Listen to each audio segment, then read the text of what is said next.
você está aqui na internet, certamente você já sabe da nova crise diplomática entre Brasil e China.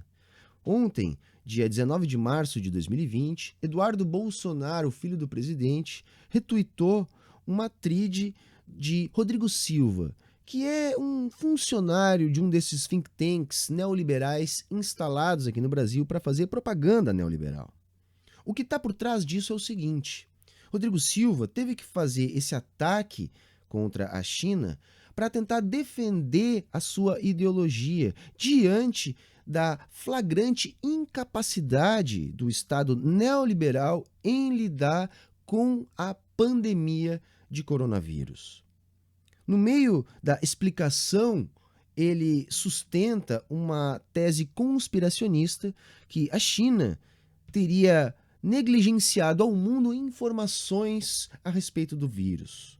Coisa que é uma informação velha, o delay que existiu ali foi de 24 horas e as autoridades chinesas atuaram rapidamente para conter a propagação da epidemia. A China, na verdade, deu aula ao mundo de como lidar com esse tipo de situação. É falso afirmar que esse tipo de vírus só aparece na China. A epidemia de SARS apareceu na Arábia Saudita.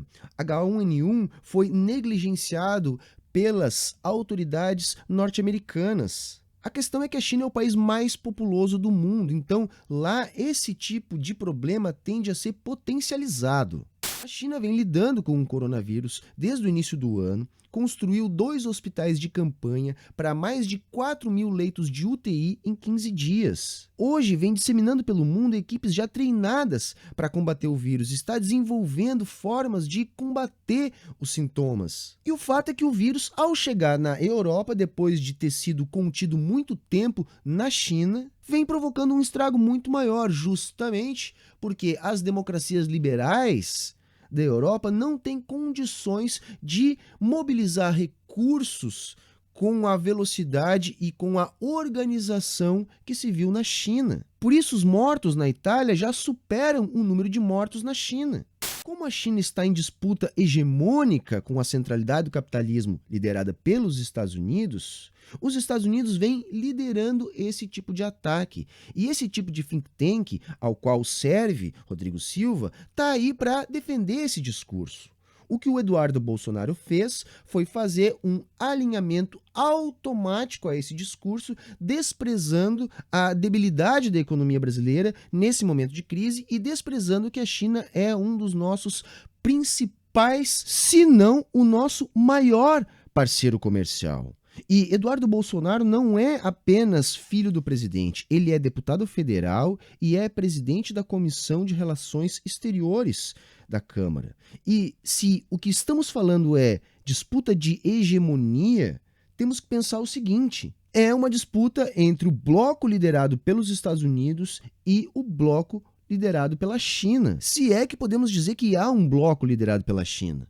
Se o Brasil tem relações comerciais com a China no volume que tem, não é interessante para o Brasil esse tipo de alinhamento automático, até porque os Estados Unidos não têm condições de sobrepor aquilo que a China faz em relação às exportações brasileiras. Estamos falando de uma crise capitalista e não é uma crise causada pelo coronavírus, é uma crise evidenciada pelo coronavírus. Desde 2008 que o mundo depende do crescimento da China. Sem o crescimento da China, o que resta é o crescimento via inflação de ativos financeiros. O coronavírus derrubou a demanda mundial e vai causar um estrago muito grande porque materialmente o capitalismo não tem mais onde se amparar, por isso esse pânico nos mercados. É por isso que estamos vendo mesmo os neoliberais virando todos keynesianos. Está acontecendo um derretimento de valores, um sumiço dos capitais, riqueza que está toda indo embora, uma riqueza evidentemente artificial, mas que era utilizada e que é necessária para a alavancagem dos bancos que sustentam o castelo de cartas que é o capitalismo. E aí qual é o ponto? Aumenta a pressão feita pela centralidade do sistema capitalista em relação à periferia do sistema.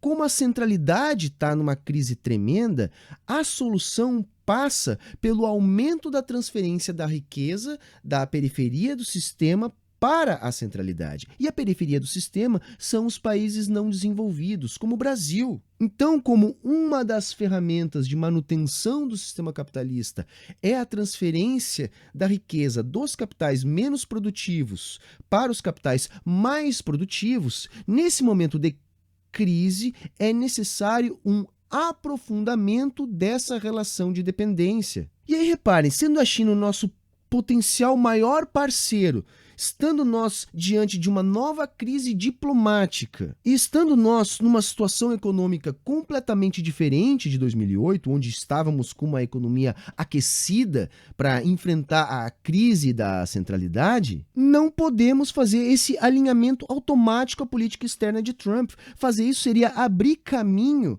para o aprofundamento da dialética da dependência.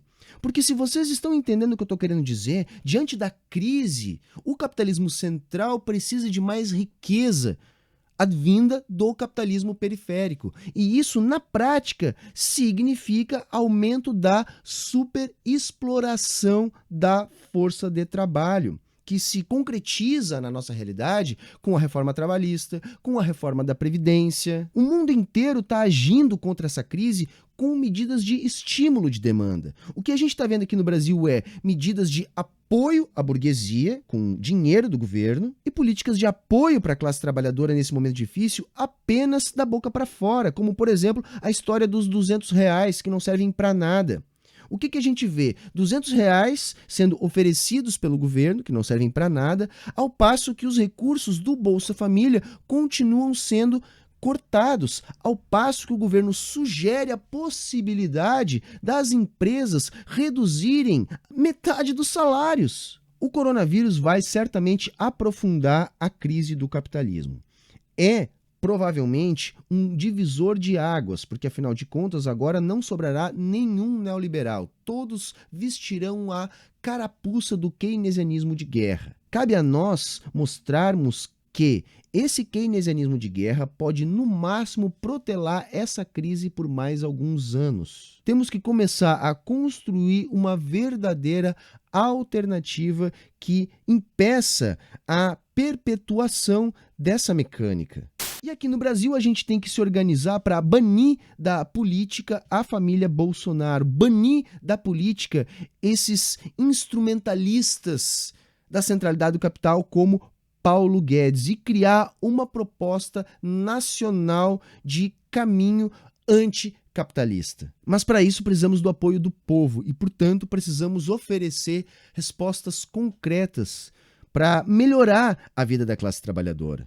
E isso significa utilizar as ferramentas disponíveis no Estado burguês. Mas temos que disputar esse Estado, não com um viés eleitoreiro, mas com um viés de disputar corações e mentes. O momento que a gente está vivendo pode ser utilizado como um momento pedagógico para fazer isso. E é isso que eu quero chamar a atenção. A crise vai se aprofundar, porque é uma crise aguda, estrutural do capitalismo e vem junto com uma disputa hegemônica. No Brasil, as coisas vão ser piores ainda, porque estamos despreparados, com uma economia debilitada e sendo conduzidos por pessoas inexperientes, mas que chegaram lá simplesmente por estarem automaticamente alinhadas aos donos do sistema, à centralidade do sistema capitalista.